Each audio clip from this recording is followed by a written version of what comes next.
Pasti kalian pernah mendengar hemat pangkal kaya, ungkapan yang ditujukan untuk mensosialisasikan budaya menabung. Sedikit sharing aja, sebelum pandemi, aku bisa nabung setiap akhir minggu. Tapi emang pengeluaranku nggak teratur. Aku sering nggak pikir panjang kalau mau beli jajan. Uangku habis aja gitu, entah kemana. Nah, kebiasaanku itu berubah saat pandemi COVID-19 menyapu Indonesia. Aku mulai memperhitungkan pengeluaranku. Misalnya, memotong anggaran jajan dan lebih sering berhemat. Aku juga menaikkan jumlah uang yang kutabung. Hal ini aku lakukan untuk mengantisipasi biaya berobat ke rumah sakit di kemudian hari, karena aku nggak punya BPJS Kesehatan. Tapi kalian tahu juga nggak sih, kalau Indonesia juga sedang mengalami masalah yang sama, perihal tabungan negara. Seperti yang kita semua telah ketahui, semenjak adanya pandemi COVID-19 ini, banyak masyarakat yang jauh lebih khawatir untuk mengeluarkan uang mereka. Sebagian dari kita juga pasti pernah mengalami hal ini, ya nggak? Nah, bahkan Sri Mulyani sendiri menyatakan bahwa dari data statistik yang telah dibuat, jumlah orang yang menabung di atas 100 juta itu meningkat sangat pesat. Namun, tanpa disadari, ternyata hal ini sangat berpengaruh terhadap sektor-sektor di negara kita, di mana sektor-sektor ini memiliki peran yang sangat penting untuk pertumbuhan ekonomi Indonesia. Selain itu, dengan adanya pembatasan sosial yang sangat ketat di setiap daerah, membuat masyarakat akhirnya jauh lebih enggan untuk berbelanja. Informasi lebih detailnya lagi telah disampaikan oleh OJK atau Otoritas Jasa Keuangan yang mencatat kenaikan dana pihak ketiga yang cukup tinggi pada bulan April 2021 lalu.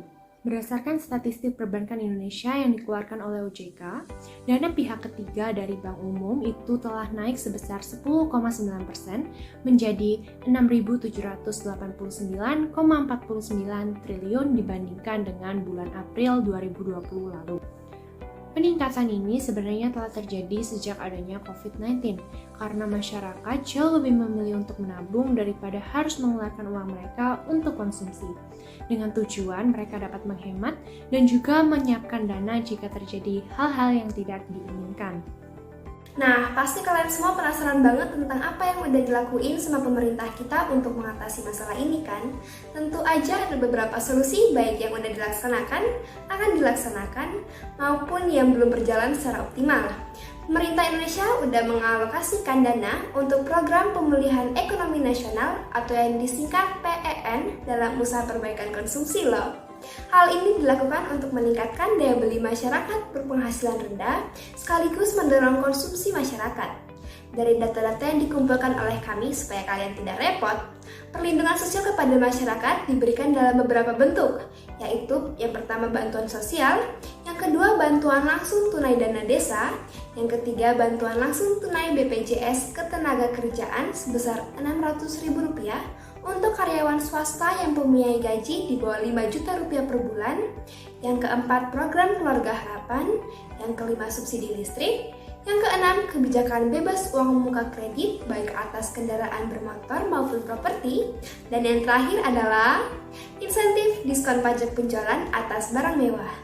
Nah, ternyata selain solusi-solusi tadi, ada beberapa alternatif solusi yang bisa dilakukan pemerintah loh. Misalnya, mengurangi pembatasan-pembatasan selama pandemi COVID-19 seperti PPKM dan lain-lain. Hal ini agar sektor konsumsi bisa berjalan lebih lancar, apalagi sekarang pandemi COVID-19 sudah lebih reda, meskipun ada varian baru yaitu Omicron.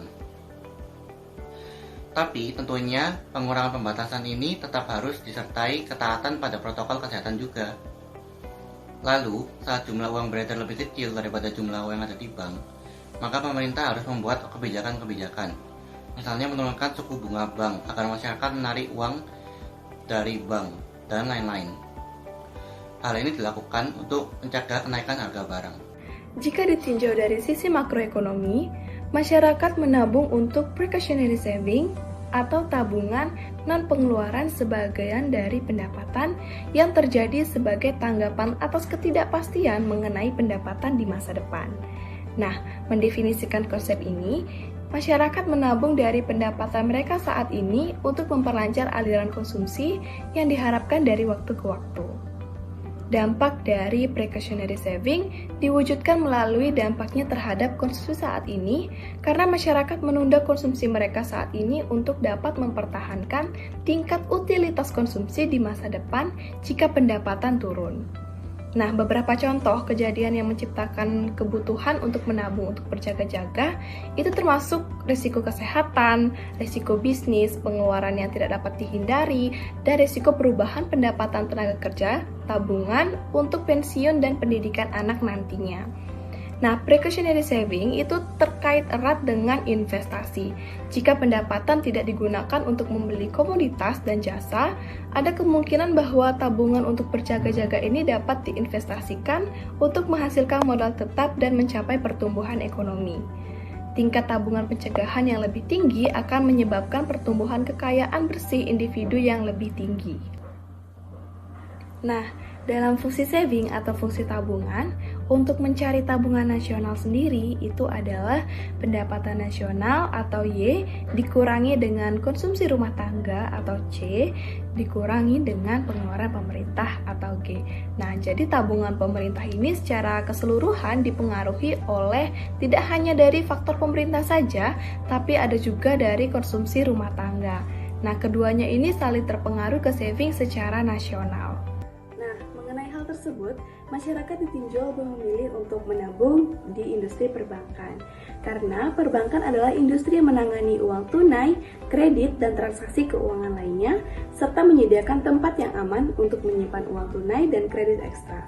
Bank juga menawarkan rekening tabungan, sertifikat setoran, serta rekening giro. Berikut adalah sumber-sumber yang kami gunakan dalam video ini. Terima kasih telah menonton. Sampai jumpa!